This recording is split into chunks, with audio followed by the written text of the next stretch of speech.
A Journey to the Center of the Earth, by Jules Verne, Chapter 21. Compassion fuses the professor's heart. Next day we started early. We had to hasten forward. It was a 3 days' march to the crossroads. I will not speak of the sufferings we endured in our return. My uncle bore them with the angry impatience of a man obliged to own his weakness, Hans with the resignation of his passive nature, I confess, with complaints and expressions of despair. I had no spirit to oppose this ill fortune. As I had foretold, the water failed entirely by the end of the first day's retrograde march. Our fluid element was now nothing but gin, but this infernal fluid burned my throat, and I could not even endure the sight of it. I found the temperature and the air stifling. Fatigue paralyzed my limbs. More than once I dropped down motionless.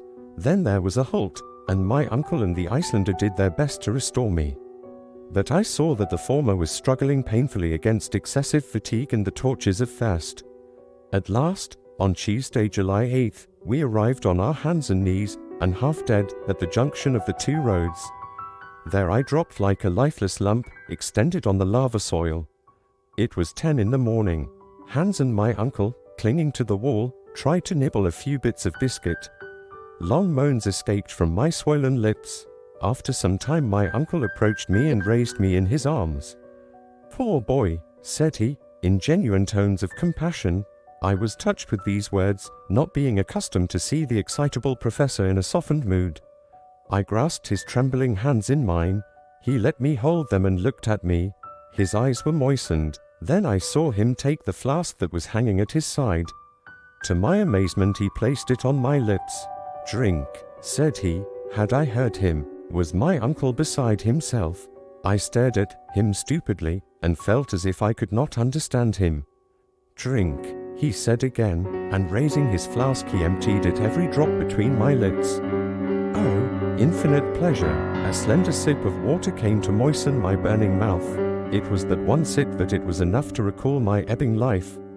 I thanked my uncle with clasped hands. "Yes," he said, "a draught of water, but it is the very last, you hear, the last." I had kept it as a precious treasure at the bottom of my flask. 20 times, nay, 100 times, have I fought against a frightful impulse to drink it off.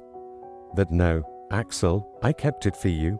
"My dear uncle," I said, whilst hot tears trickled down my face.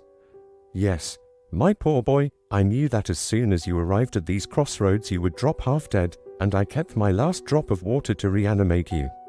Thank you," I said. Although my thirst was only partially quenched, yet some strength had returned.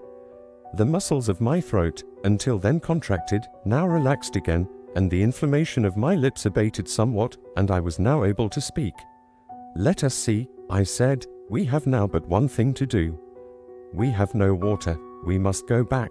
While I spoke my uncle avoided looking at me. He hung his head down, his eyes avoided mine.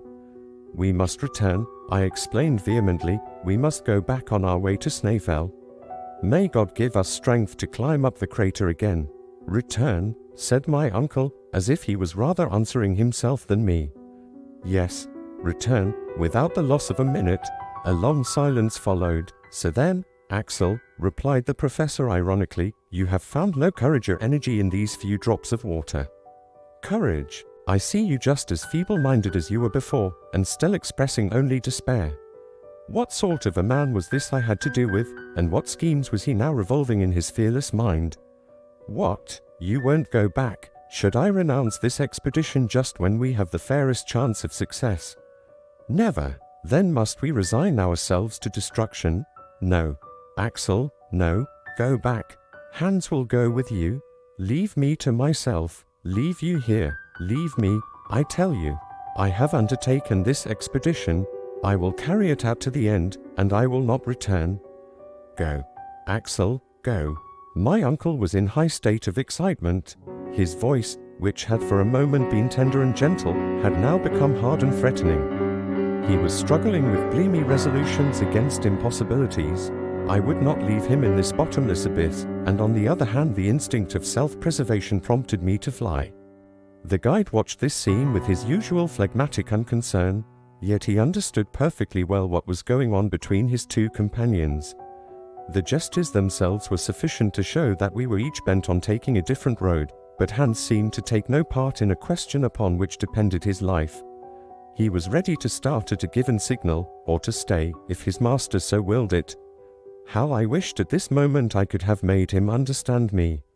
My words, my complaints, my sorrow would have had some influence over that frigid nature. Those dangers which our guide could not understand I could have demonstrated and proved to him. Together we might have overruled the obstinate professor. If it were needed, we might perhaps have compelled him to regain the heights of Snæfell. I drew near to Hans. I placed my hand upon his. He made no movement. My parted lips sufficiently revealed my sufferings. The Icelander slowly moved his head, and calmly pointing to my uncle said, "Master, master!" I shouted, "You madman!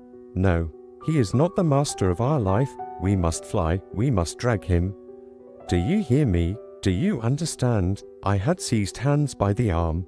I wished to oblige him to rise. I strove with him. My uncle interposed. "Be calm, Axel. You will get nothing from that immovable servant. Therefore, listen to my proposal." I crossed my arms, and confronted my uncle boldly. "The want of water," he said, "is the only obstacle in our way. In this eastern gallery made up of lavas, schists, and coal, we have not met with a single particle of moisture. Perhaps we shall be more fortunate if we follow the western tunnel." I shook my head incredulously. "Hear me to the end," the professor went on with a firm voice. "Whilst you were lying there motionless, I went to examine the conformation of that gallery. It penetrates directly downward, and in a few hours it will bring us to the granite rocks. There we must meet with abundant springs. The nature of the rock assures me of this, and instinct agrees with logic to support my conviction. Now, this is my proposal. When Columbus asked of his ship's crews for 3 days more to discover a new world, those crews, disheartened and sick as they were, recognized the justice of the claim, and he discovered America. I am the Columbus of this netherworld, and I only ask for 1 more day. If in a single day I have not met with the water that we want, I swear to you we will return to the surface of the earth." In spite of my irritation, I was moved with these words, as well as with the violence my uncle was doing to his own wishes in making so hazardous a proposal. "Well," I said, "do as you will, and God reward your superhuman energy. You have now but a few hours to tempt fortune. Let us start."